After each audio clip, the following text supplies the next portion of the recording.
वस्तु कही विद्या जो भगवान से मिलाती है, अविद्या जो संसार में फंसाती है। तो अविद्या में जीना चाहते हो तो हजारों लाखों करोड़ों जन्मों में जाओगे।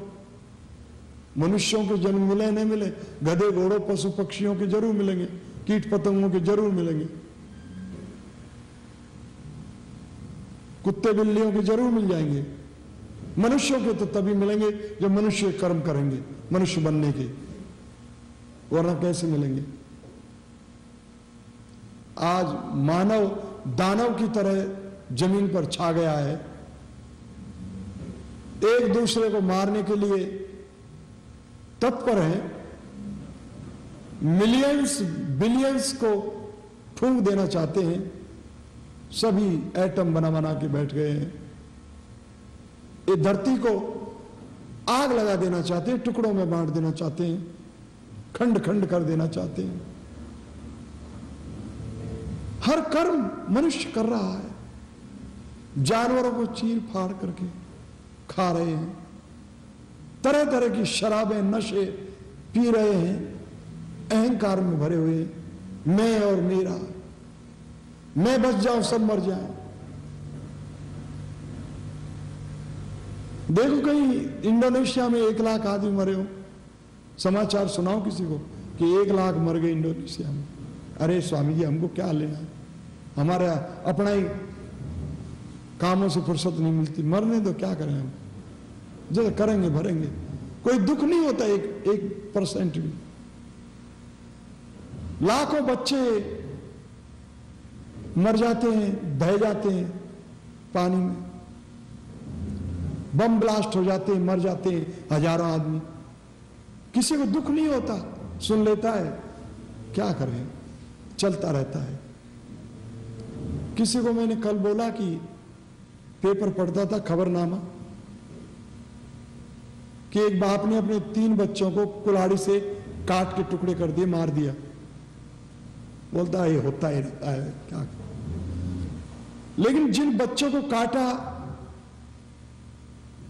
उनकी तो दशा देखो, उनका क्या दोष था, वो निर्दोष बच्चों को काट डाला कुल्हाड़ी से, तोड़ दिए सर उनके। उन निर्दोष पशुओं को जो समाज जिनके ऊपर निर्भर है, उनको ऐसे छांग छांग के काट काट के खा रहा है समाज।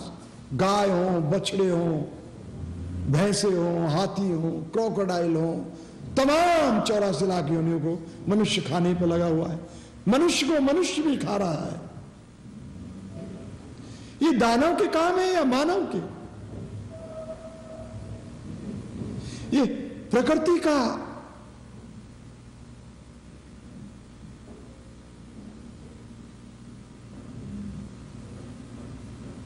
संतुलन बिगाड़ने के लिए तुले हुए हैं, अपनी विनाश के लिए।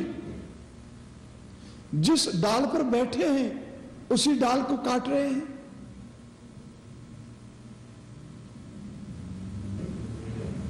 तो ये अविद्या है जो आपको हर तरह से क्लेशों में ले जाएगी, परेशानियों में ले जाएगी, बीमारियों में ले जाएगी।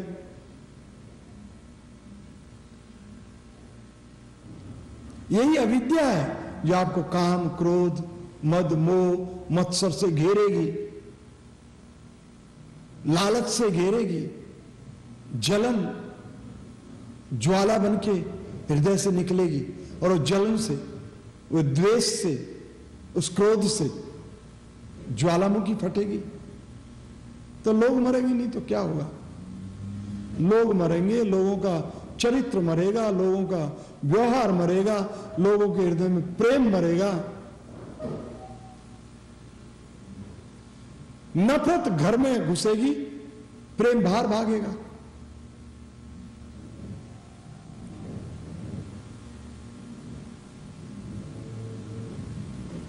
यह अविद्या है। विद्या तो वही है कि उस परमेश्वर की शरण में पूरा विश्व हो, उस परमेश्वर की प्रकृति को जीने का, जिसे सुखद आनंद मिले, ऐसा ज्ञान हो, ऐसी विद्या हो।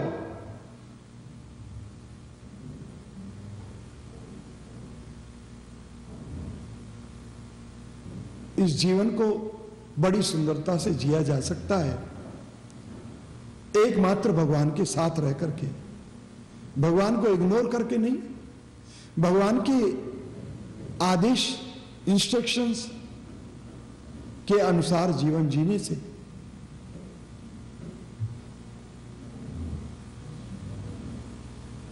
भगवान ने मूर्खों को समझाने, बुद्धुओं को समझाने, अंधे लोगों को समझाने इतनी विस्तार से गीता को कहा है, इतनी आवश्यकता नहीं थी।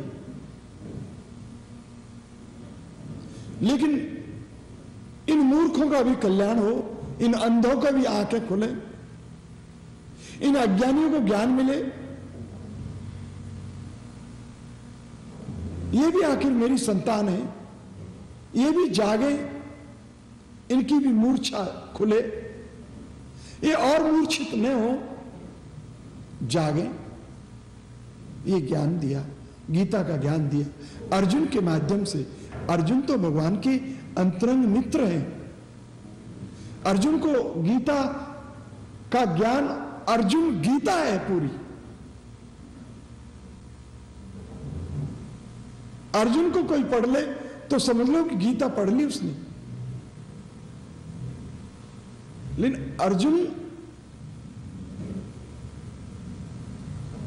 को तो ये पात्र निभाना पड़ा, मोह का, मोहग्रस्तता का, आसक्ति का, युद्ध न करने का, वरना ये गीता कैसे निकले। धर्म की स्थापना के लिए तो गीता प्रकट हुई है। इस गीता से धर्म चला आया है, चल रहा है, चलता रहेगा। जब तक गीता रहेगी, गीता का ज्ञान रहेगा, गीता का प्रेम ही बचेगा।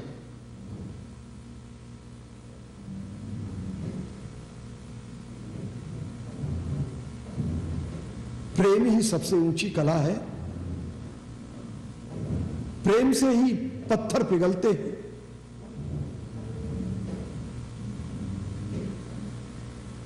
बैजू बावरा ने अकबर सम्राट के दरबार में पत्थर के टुकड़े को, मार्बल के पत्थर के टुकड़े को पानी बना दिया था अपने संगीत से। मेघ मल्लाहर से जब तानसेन ने दीपक राग से दीपक जला दिए थे, तो दूसरा नंबर कंपटीशन में बैजू बावरा का था। बैजू बावरा ने मेघ मल्हार से पानी कर दिया उस पत्थर को। बारिश होने लगी, पत्थर पानी बन के बहने लगा पात्र में से, बर्तन में से। ये क्या था? संगीत प्रेमियों का प्रेम उस संगीत से। ये सृष्टि के साथ लयबद्धता। आप यदि सृष्टि के साथ, ये प्रकृति के साथ लयबद्धता में होंगे तो आपके लिए कोई भी वस्तु नामुमकिन नहीं होगी। सभी वस्तु मिल जाएगी, जो आप चाहोगे वो मिल जाएगा। प्रभु का प्रेम ही नहीं, प्रभु चाहोगे तो प्रभु तक मिल जाएगा।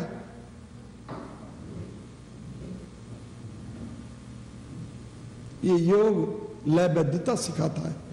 ये भक्ति उस प्रभु से लयबद्ध होना, उससे एक ट्यून रजा, उनकी रजा में जीना सिखाती है।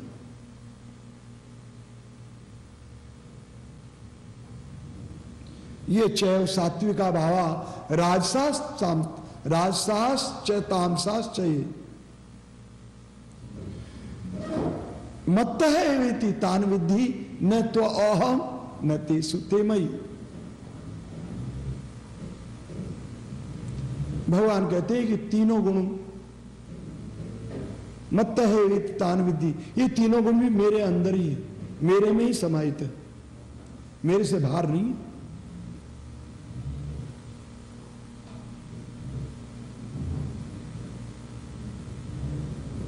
तो तीनों गुणों में तो तमाम टोटलिटी बंधी हुई है, हम सब बंधे हुए हैं। तो हम प्रभु से बाहर कैसे हो सकते हैं? हम भगवान से बाहर नहीं हैं, हम उनकी गोदी में हैं। सिर्फ पहचान नहीं पा रहे हैं कि हम कहां हैं। प्रत्येक जीव उस परमात्मा की गोदी में है। वो प्रत्येक जीव को पाल रहा है, भोजन दे रहा है, वस्त्र दे रहा है, रहने के स्थान दे रहा है, ज्ञान दे रहा है, बारिश कर रहा है। 12 डिग्री में जीवन है हमारा।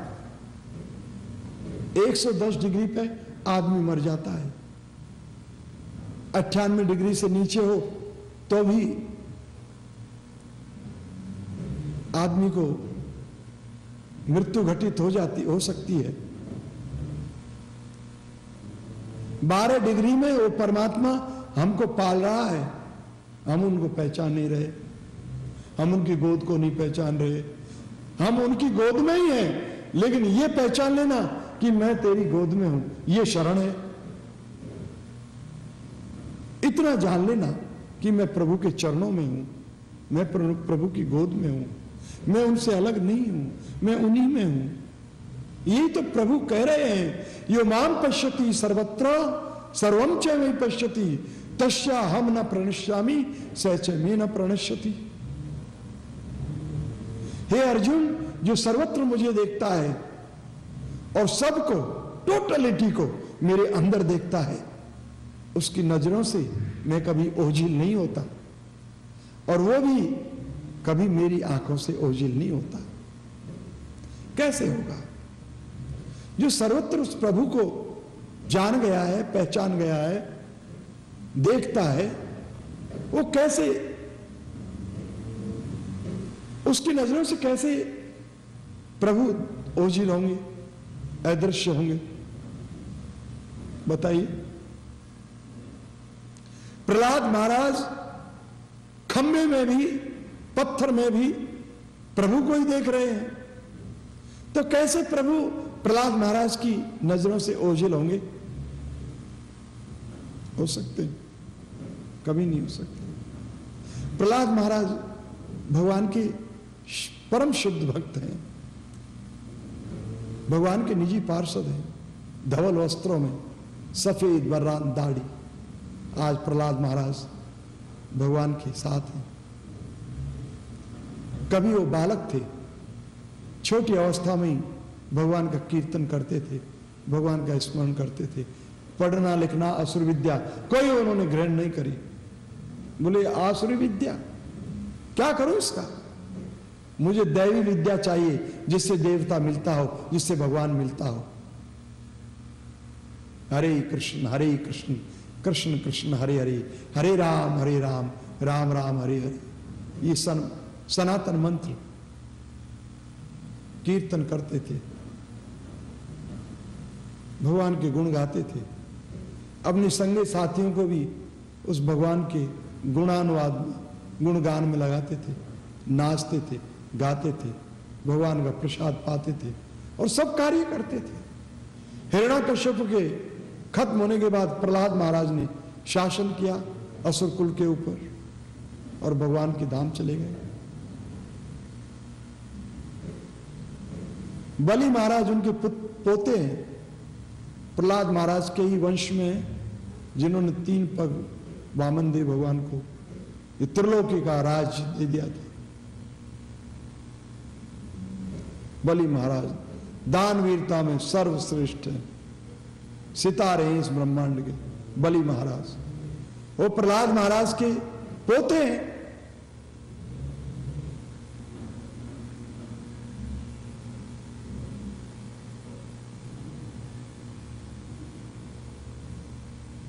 भगवान की शरण में जाने में सुख है सभी को। अमेरिका हो या इंडिया हो, जापान हो या रसिया हो, मंगोलिया हो या इंडोनेशिया हो, सारे विश्व को उस एक प्रभु की शरण में जाना चाहिए। वो एक ही है जो सबका पिता है, सभी उसका विस्तारा है, सभी सारा विस्तार उसी का फैला हुआ है। उनको पहचानना, अपने आप को पहचानना है। यह कहिए कि अपने आप को पहचान लो तो उनको पहचान जाओगे। आत्म साक्षात्कार करने वाला भगवत साक्षात्कार भी कर लेता है। लेकिन जो अंधकार में ही पड़ा है, जो अंधकूप में ही पड़ा है, वहीं सड़ा है, जिसकी बुद्धि सड़ गई है, जो भोगों में गड़ गई है, वो भगवान को मना करता है। उसके अंदर आसुरी बुद्धि होती है, असुर बुद्धि होती है, पापों का वातावरण, पापों का आवरण छाया हुआ होता है, कालिक पुती हुई होती है, उसके चारों तरफ बुद्धि पर काली पट्टी है, आंखों पर काली पट्टी है। वो परमात्मा को इग्नोर ही करेगा, मना करेगा कि कौन भगवान, मैं ही भगवान हूं। यही कहा था ना हिरण्याकश्यप ने कि कौन है भगवान, कौन है कृष्ण, कौन राम, मैं भगवान हूं। मैं, कंस भी यही कहता था कि मैं भगवान हूं। एक दिन सो रहा था कंस,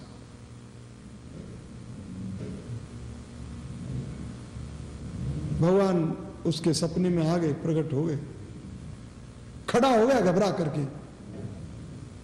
तो सामने देखा तो कृष्ण जी खड़े थे। ये कौन हो तुम? बोलो मैं कृष्ण देवकी का 8वां पुत्र हूं, कृष्ण कंस, देवकी का 8वां पुत्र, हमारा काल, अभी बताता हूं तुझे। तलवार उठाई, मारने की कोशिश की। भगवान कभी मरते हैं? आखिर भगवान के भय से भयभीत होकर के कंस के 7 दरवाजे थे महलों के, 7 दरवाजों की तरफ भागने लगा सुरक्षा के लिए। प्रत्येक द्वारपाल को दरवाजा बंद करो, भागे, आगे भागता है। फिर दूसरा दरवाजा, दरवाजा बंद करो, तीसरा, चौथा, 7वां दरवाजा, 7 दरवाजे बंद करके अंदर हो गया। लेकिन भगवान से कहां बचोगे? मारे कृष्णा राखे को, राखे कृष्णा मारे को। भगवान प्रकट हो गए कृष्ण वहीं पर जहां कंस था कि कंस मुझसे भागकर कहां जाओगे?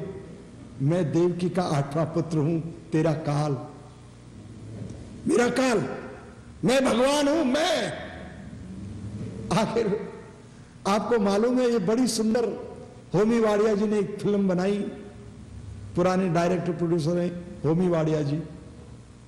वो फिल्म आज भी डीवीडी पे मिलती है बाजार में, न्यूयॉर्क में मिलती है, और भी जगह मिलती होगी, चिकागो, लॉस एंजलिस इत्यादि।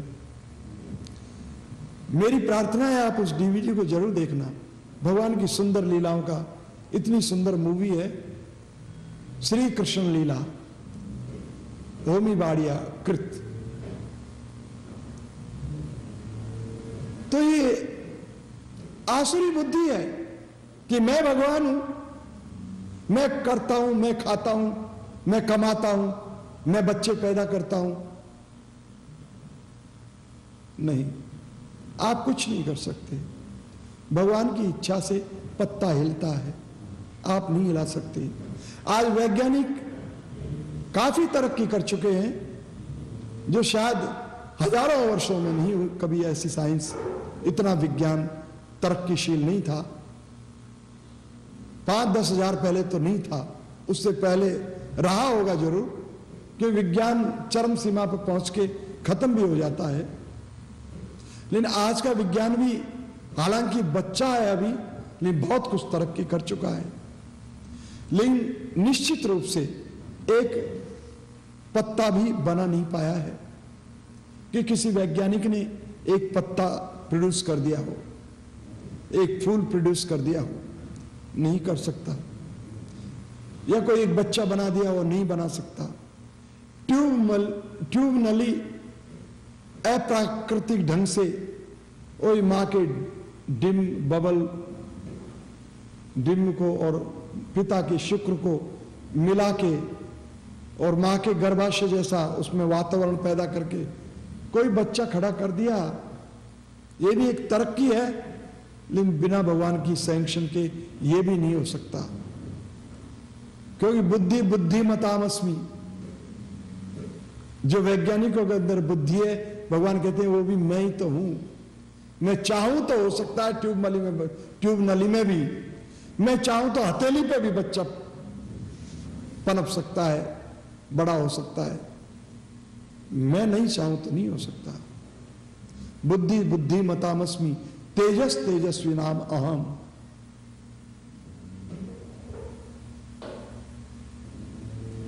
ये चैव सात्विका भावा राजसास तामसास चये मत्तः एवेति तान विद्धि न तो अहम तेसु तेमयी। लेकिन हे अर्जुन, ये अनंत ब्रह्मांड और ये तीनों गुण ये मेरे अंदर नहीं है और मैं भी इनके अंदर नहीं हूं।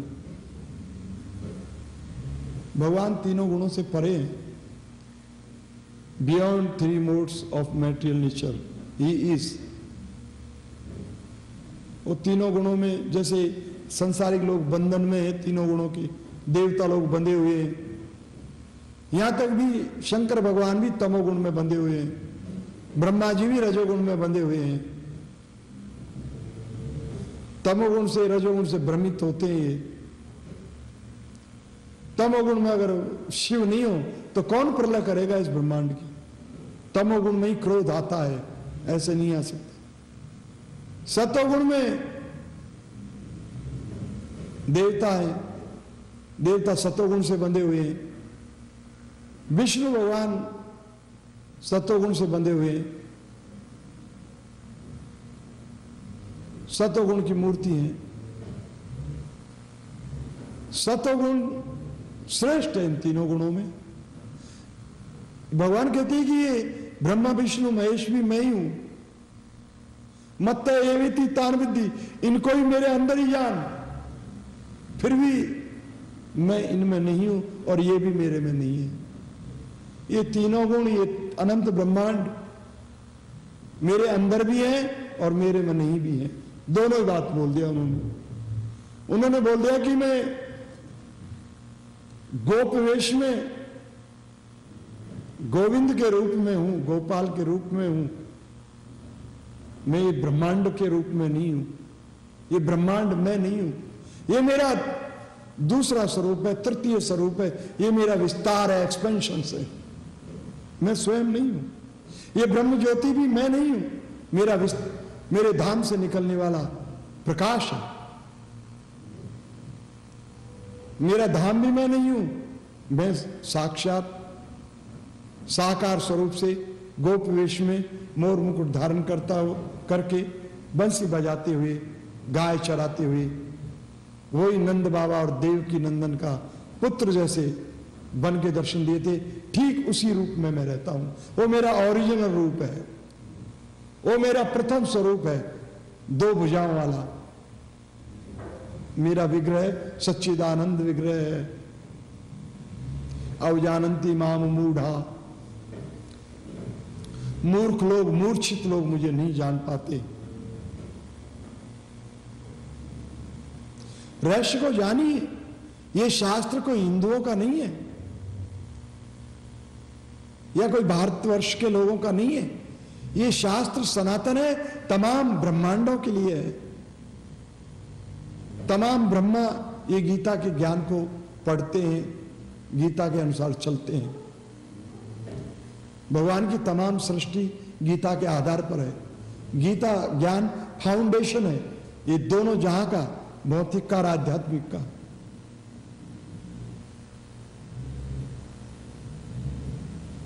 यह कहिए कि इस ज्ञान को प्राप्त करके ये दोनों जहां को जाना जा सकता है, वैकुंठ को भी और भौतिक को भी, और भगवान को भी, परमात्मा को भी और आत्मा को भी।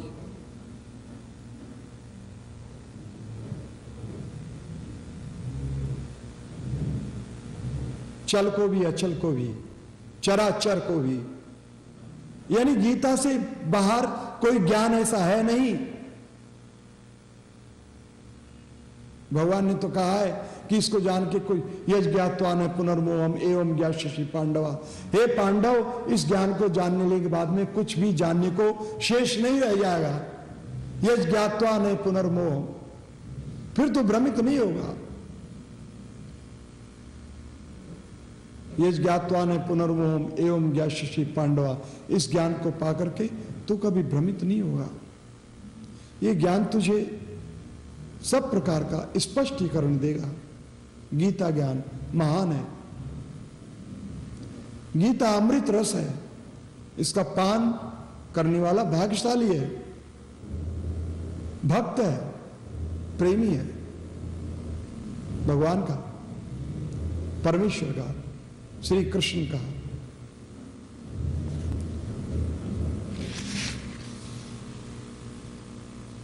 भगवान श्री कृष्ण साकार स्वरूप से परम पिता हैं, सबके परमेश्वर हैं। निराकार उनका विस्तारा है।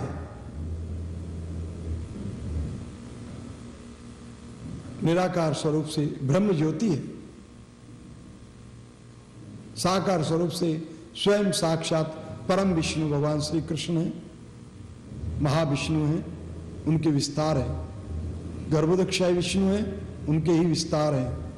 क्षीरोदक्षाय विष्णु है, उनके ही विस्तार है। अनंत ब्रह्मांडों में ब्रह्मा विष्णु महेश हैं, उनके ही पार्टली इनकारनेशंस हैं, अंश अवतार हैं। अनंत में अनंत अवतरित होते हैं, वो उनके ही अंश अवतार प्रकट होते हैं। श्री कृष्ण जड़ है, original root of all causes. He is the source of all sources, original source of all sources. वो सब स्रोतों के स्रोत हैं। ईश्वरः परमः कृष्ण सच्चिदानंद विग्रह अनादिरादिर गोविंद सर्व कारण कारणम। तो ये तीनों गुणों के कारण क्या, सृष्टि के कारण क्या, आपके हमारे कारण क्या, तमाम के चांद तारों के कारण क्या, ब्रह्मांडों के कारण, वो सब के कारण वो ही है। वो देवकी नंदन है। श्री कृष्ण शरणम मम, श्री कृष्ण शरणम मम, श्री कृष्ण शरणम मम। बल्लभाचार्य जी ये शरण मांगते हैं सारी जिंदगी। हे श्री कृष्ण, मुझे अपनी शरण दो, अपनी शरण में रखो, मैं आपको कभी भूलूं नहीं। श्री कृष्ण शरणम मम, श्री कृष्ण शरणम मम। चैतन्य महाप्रभु हरे कृष्ण कृष्ण कृष्ण हरे हरे, हरे राम राम राम हरे हरे। मीरा मेरो तो गिरधर गोपाल, दूसरो ना कोई। नामदेव महाराज धन धन मेघा रोमावली, जय ओडे कृष्ण कामली। धन धन श्री वृंदावन, जहां खेले श्री नारायण।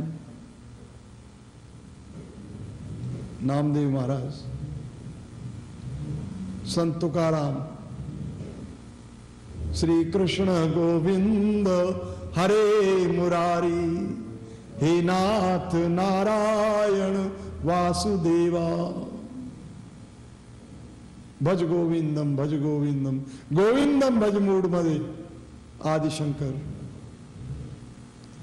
भगवान को स्वीकार करना सरल है यदि हमारे अंदर कोई अहंकार नहीं हो, झूठा अहंकार,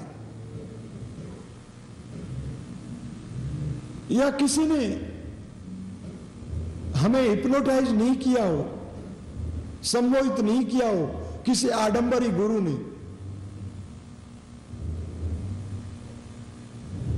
कि नहीं मैं तेरा गुरु, मैं ही भगवान। ऐसे बहुत आडंबरी हैं। श्रीमद् भागवत में वेद व्यास जी महाराज लिखते हैं कि कल की अवतार कलयुग के तीसरे चरण में होगा। अभी पहले चरण के 5000 वर्ष भी नहीं निकले, 5300 वर्ष निकले हैं। कलयुग की आयु है 4,32,000। तीसरे चरण में कल की अवतार आएंगे सफेद घोड़े पर, जिनके हाथ में दुधारी तलवार होगी, और वो दुष्ट राजाओं का संहार करेंगे। पूरी पृथ्वी पर उड़ने वाला उनका घोड़ा होगा मन की गति से।